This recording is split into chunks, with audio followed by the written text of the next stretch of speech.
Hello. Good morning mga lakay. Kararating lang namin galing UK. Dumating kami kagabi 11. Inaayos ko lang yung mga yung mga dala-dala namin. May mga daing kami, may mga tuyo. Parang abasto namin. Parang baon namin galing Pilipinas to UK. Karamihan dry fish. Papakita ko sa inyo mamaya, pero ilalagay ko lang para medyo tumagal. Kaya meron tayong ginagawa rito, yung sili. Inuhugasan ko lang. Good morning talaga. Grabe, ang sarap din ng biyahe namin, China Air. Maganda rin talaga palang sumakay ng China. Ang pamasahe namin napakamura. Parang parang mga 530 each person. Return na yun, ha? Maganda, sarap. Tapos nagbus lang kami from Heathrow to Plymouth. Nakapagpahinga. Prepare lang ako kasi pupunta yung friend ko rito at inaayos ko lang yung mga dala-dala namin kagabi. Pakita ko sa inyo. Ito, dala rin namin. Galing Pilipinas. Actually, ang dami kong ganito. Ito galing sa Umingan yan, yung maliliit na yan. Yan. Ito galing sa Umingan yan. Ang dami kong pinitas doon, yung parang Diablo na sili. Yung parang bell pepper na ganyan kung titignan mo, yan ganyan. Pero pabilog parang bell pepper na maliit.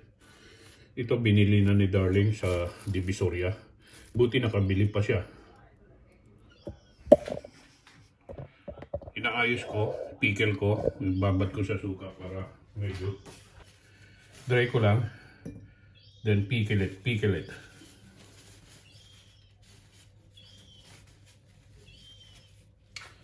Masyado kasi akong maano sa sili. Talagang kailangan talaga may sili sila kay every aspect of the food. Sili. Kaya mo na yung mapisama.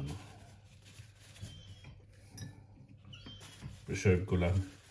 Mother ko, pag umuwi ako noon, lagi akong pinipreparean ng sili. Bago ako dumating, na alam niyang pauwi na ako, piprepare na ng sili yun.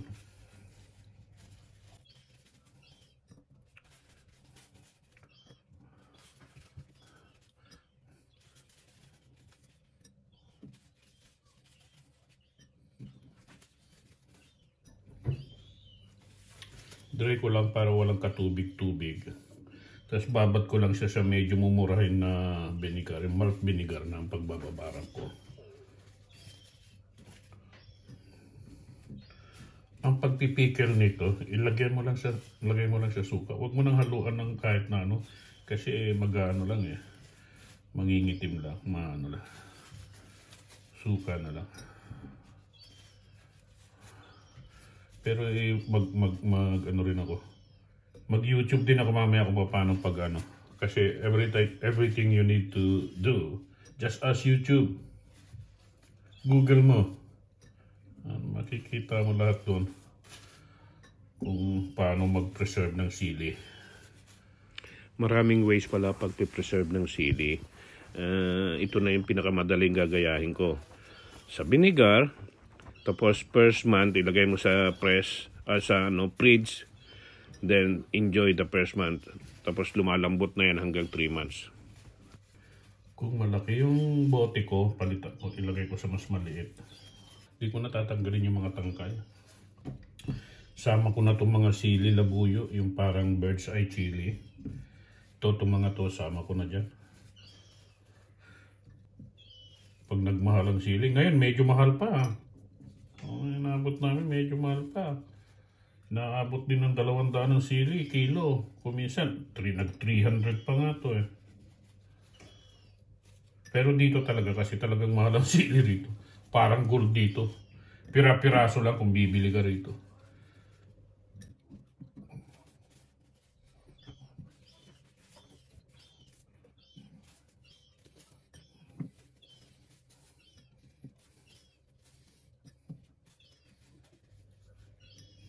Tama-tama, pag na-prepare ko to baba ako sandali. Kasi may ina-expect akong kaibigan na pupunta rito. Niyaya ako rito. Magtingin lang ako, magsabaw ako ng magsigang ako ng karne. Yun ang pinakamadali. Sigang na lang ako ng belly pork. Marami-rami rin. Tapos bili ako si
ayan siya. Lagyan natin ng sili.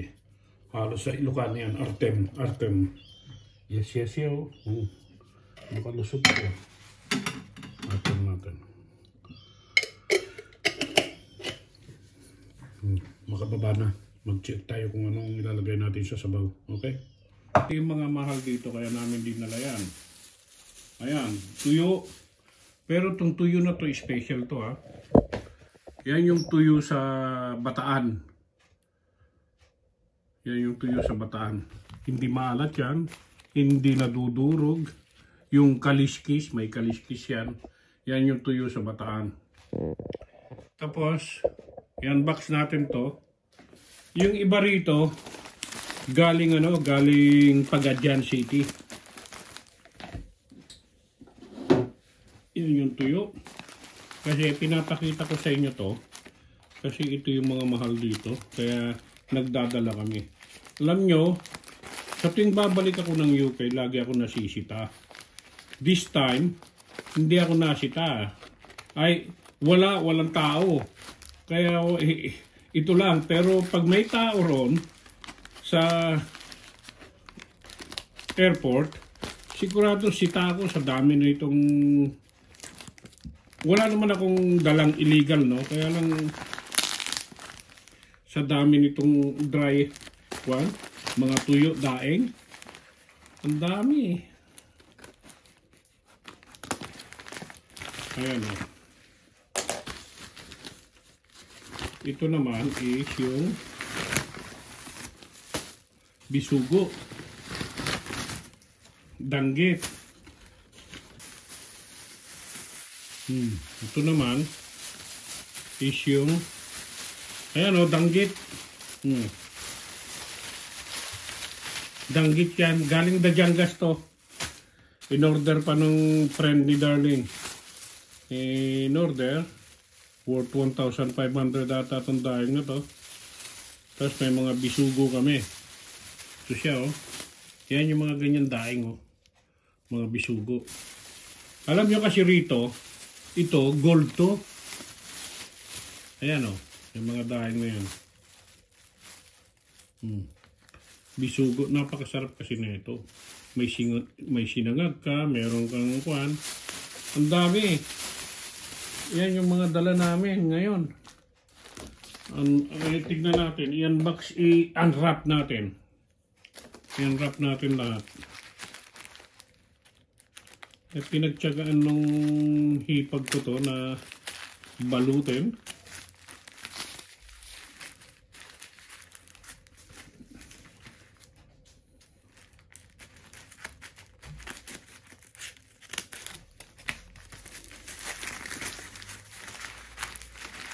Pakita ko lang, hindi naman sa pagano kasi itong mga kwan na to, dito gold to. Ang presyo nito rito, grabe, umaati ka mo.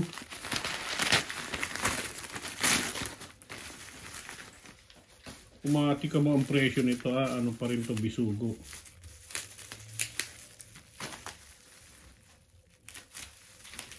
Ito galing da Jangas lahat to.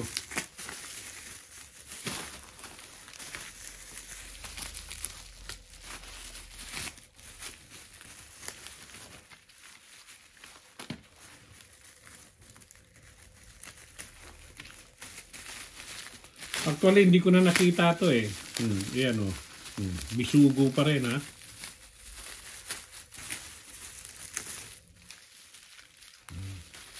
Pero yung mga bisugo na malalaki. Oh, tignan nyo.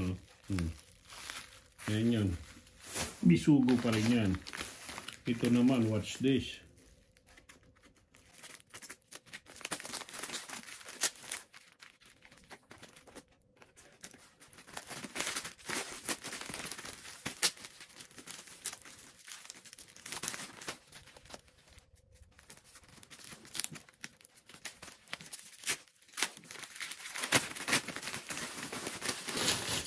Ito yung dilis na puti.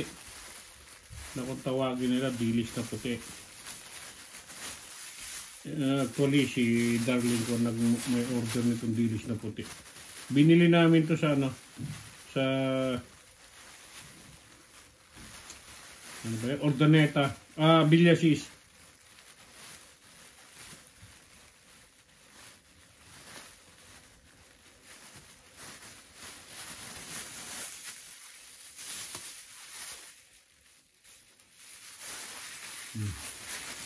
Ayan o. Dilis na puti. Sarap, sinangag yan. Dito kasi, sa UK, gold tong mga to. Ayan, ang dami yan. Dilis na puti yan. Ang dami. And we'll see what's this. I think this is the hipon na ano, pwede natin gawing okoy. Mahilig kasi yung Darling ko maggawa-gawa ng okoy.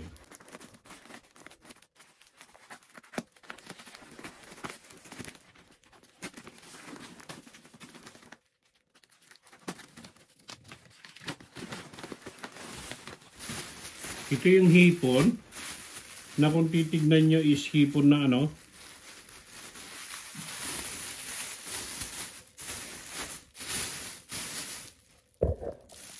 Ayan lang, kung titignan nyo hipon yan, no? Ang dami yan. Ang dami. Kasi ito lang, 1 kilo na yan. Ang dami, 1 kilo nito kasi, oh, ayan, no, hipon, no. Pwedeng pansahog sa mga gulay-gulay, sa dinengdeng. Pero ang target namin dito is gagawing ukoy. Yan mo sa kalabasa yan. Dami, 1 kilo yan.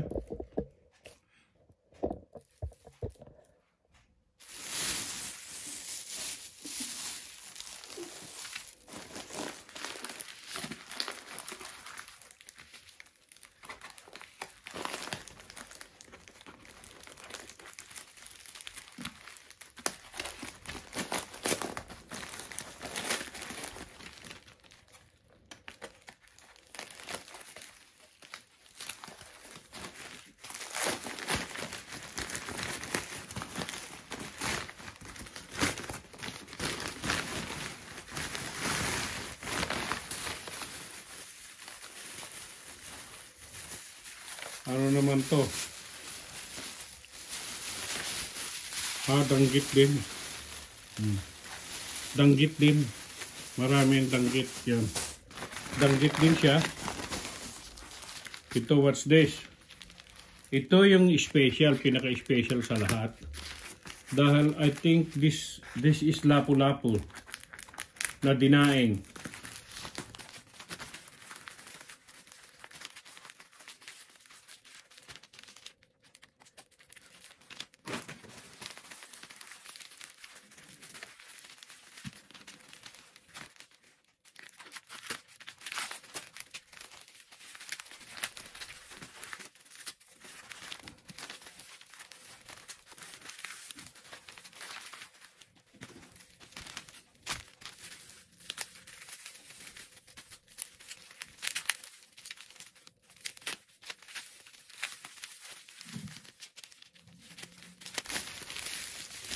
Ito order sa Bajangas to. Alam ko ito yung lapu-lapu. Oh. Kita nyo, naka-steak na siya. Ayan, lapu-lapong malalaki yan. Na malalaking lapu-lapu na daing. Yan. O, see? Daing. Masarap pang gatayan. Slice-slicein mo lang. Ayan, o. Daing. Oh. Ayan siya, ayan siya. Sa dami naman, ayan o. Ayan, ayun yung kuwan, tuyo ng bataan. At ito yung mga chicheryang kuwan. May mga chicherya pang ganito. Ayan, chicharon. Chicharon. Ayan, chicharon. Ayan, singaling. Gray singaling. Nakakatingin kayo na singaling noon. Yan yung mga dala namin galing galing Pilipinas. Ayan, kung titignan nyo, ang dami. Diba? Meron